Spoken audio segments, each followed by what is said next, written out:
하나님의 형상으로 만들어졌다. 그러면 여러분이 하나님의 속성을 정확하게 알아야 됩니다. 하나님 하면 뭐가 떠올라야 마땅합니까? 창조, 이 떠올라야 마땅합니다. 여러분, 하나님 하면 창조입니다. 창조하셨다. 하나님이 천지를 창조하셨다, 이 말입니다.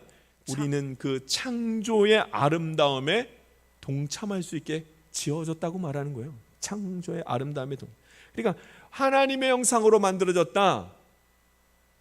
이것은 그 창조의 놀라운 일이 누구에게도 나타난다는 거예요.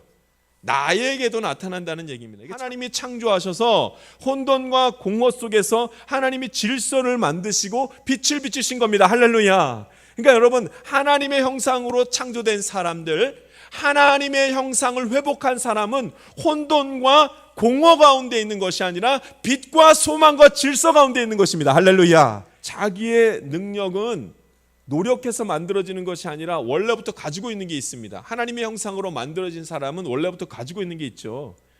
창조성이에요. 그래서 여러분, 인간이 언제 행복하냐면 인간이 잘하는 것을 할 때 행복합니다.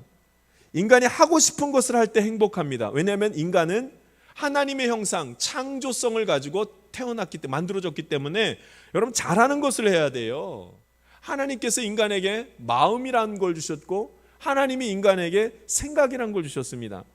그런데 이 생각과 마음 속에 하나님의 말씀이 담겨지기 시작하면 거기서부터 창조가 일어나기 시작합니다. 창조의 역사가 언제 나타나는가? 인간이 하고 싶은 일을 하는데 이 땅을 어떻게 하면서요? 다스리는 것을 해야, 그래야 행복하게 살 수 있다는 얘기를, 하나님의 형상을 회복하는 일을 할 수 있다고 말을 하고 있는 것입니다.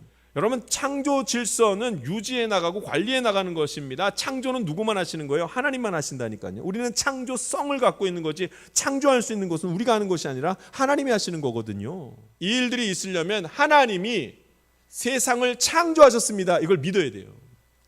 하나님이 사람을 만들었는데 하나님의 형상대로 만들었습니다, 이걸 믿어야 돼요. 그래야 믿음의 역사가 나타나고 내가 하고 싶은 건, 내가 잘하는 것을 이 땅 가운데 하게 될 때 그렇게 행복하고 복된 삶을 살아갈 수가 없는 것입니다. 인간은 매일매일 창조적인 일을 합니다. 인간이 서로 사랑하고 인간이 서로 아껴주고 서로 불쌍히 여기고 긍휼히 여기면 거기서 엄청난 힘이 생기면서 수많은 생각하지 못한 일들을 막 하게 됩니다. 이거 창조죠. 내일 일을 아는 사람이 아무도 없습니다. 왜냐하면 내일 일은 하나님이 내일 창조하실 것이기 때문에 내일 일을 아는 사람이 아무도 없습니다. 그런데 내일 일에 하나님이 창조하시는 내일을 함께 동참할 수 있는 사람, 그 창조의 역사에 동참할 수 있는 사람은, 내가 하나님이 창조하신 사실을 믿고 내가 하나님의 형상으로 창조되었다는 사실을 믿는 사람, 창조를 믿는 사람은 내일이 소망인 것입니다. 왜냐하면 하나님과 함께 내일을 창조할 수 있는 은혜의 자리에 설 수 있기 때문입니다. 할렐루야.